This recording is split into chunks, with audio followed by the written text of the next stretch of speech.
A very warm welcome to the third edition of the India Day at the UNGA. Reliance Foundation and the Observer Research Foundation have been working together to bring together thought leaders, political leaders, industry, and civil society members to come and debate some of the most important issues that affect our development future.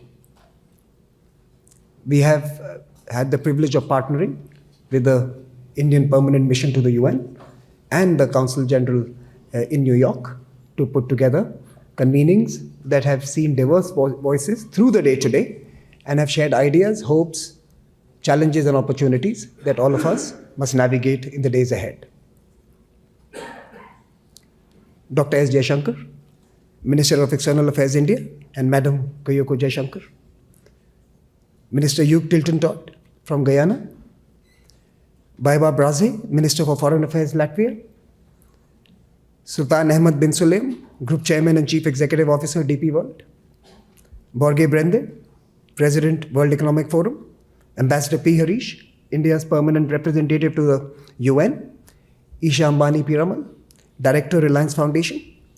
Friends, ladies and gentlemen, a very warm welcome to this evening of conversations amongst a community of people who are committed to make the world a better place.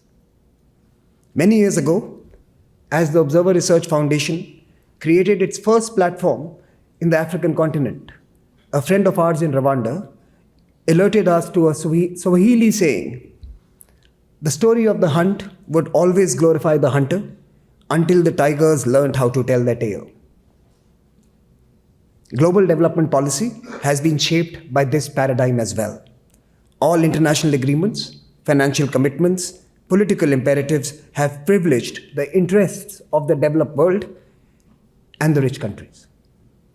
The donors have scripted our development future, have moderated our ambitions and aspirations, and have disregarded our concerns and vital interests at crucial moments in our contemporary history. We are now at a different moment. This can change, must change, and will change. The rise of the global south and the significance of the emergence of large economies from this group allows us, for the first time, the ability to write our own futures, script our solutions, help our communities, and in the near future, even fund our own endeavors. Together, we gather here as a community when the world has signed the Pact for the Future a few days ago and resolved to transform global governance. Voices from the South must partner within and with their counterparts in the North to define the rest of the journey to 2030, and more importantly, what follows thereafter. This panel today will seek to discuss this moment, where the tiger has begun to script the tale of its own future. But before we move to this evening's conversation, the highlight panel, we have two very special speakers who will address us tonight. Let me first invite Ambassador P Harish, India's permanent representative to the UN, to deliver the welcome remarks. Ambassador, the mic is yours.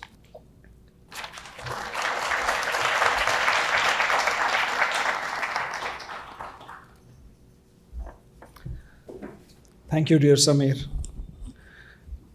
Dr. Jaishankar, External Affairs Minister of India, and Madam Kyoko Jaishankar, Honorable Ministers of Foreign Affairs of Latvia and Guyana, the Group Chairman of DP World and President World Economic Forum, Excellencies, distinguished guests, ladies and gentlemen.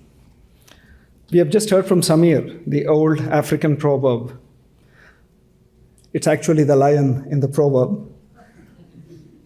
But as we assemble here in New York in the immediate adoption of the Summit of the Future and the Pact for the Future and its annexures, the Global Compact and the Vision for Future Generations, we review what was it that prompted this huge gathering of world leaders in New York, including my Prime Minister.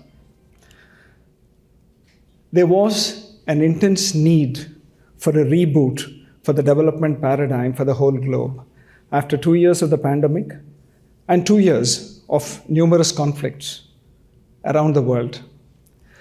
We have missed our Sustainable Development Targets and Agenda 2030.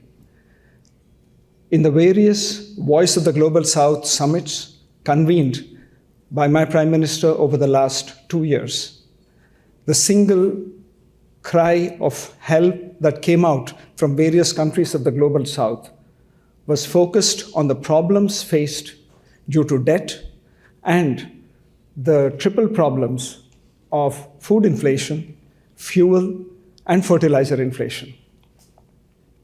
Yet, a coordinated approach from the international community and the multilateral system was not forthcoming. It was under these circumstances that all of us, all nations, cooperated together to come out with this pact for the future. During the last decade, when people look at India, they look at our actions, which actually speak louder than words. The development paradigm in India, under the leadership of Prime Minister Modi, has been focused on using new age technologies to leapfrog development processes. What would normally take 10 to 20 years, due to leveraging of such technological platforms, has enabled us to reach in much, much shorter periods of time.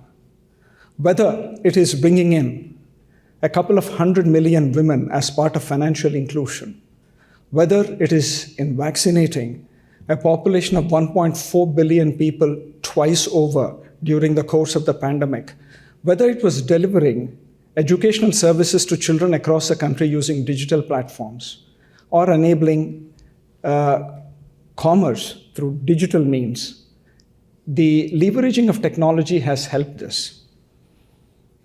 At the same time, India was also very conscious that for the tiger to tell its tale, the tiger needs a microphone. And it was this that under our G20 leadership, under our G20 presidency, we brought in the African Union as a member of the G20, something that was long awaited, not delivered before, but it was under our presidency, it was done.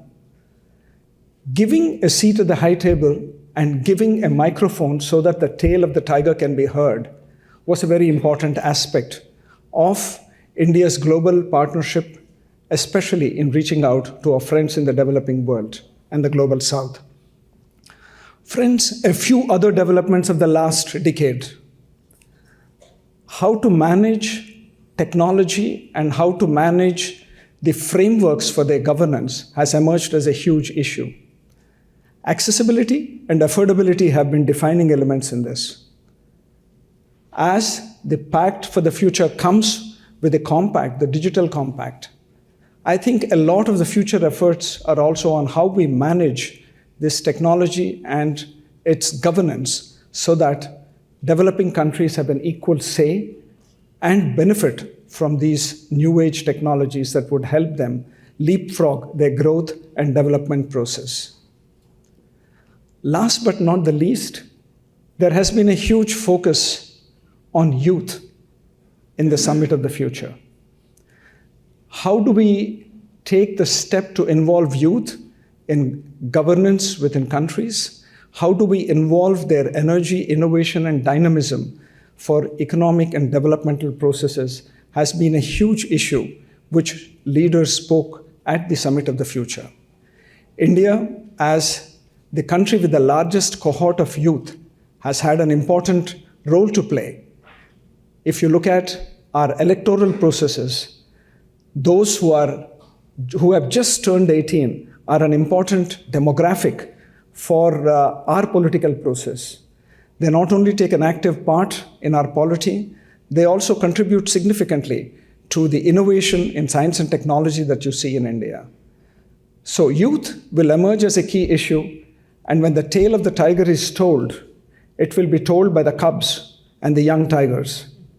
Thank you very much for your attention.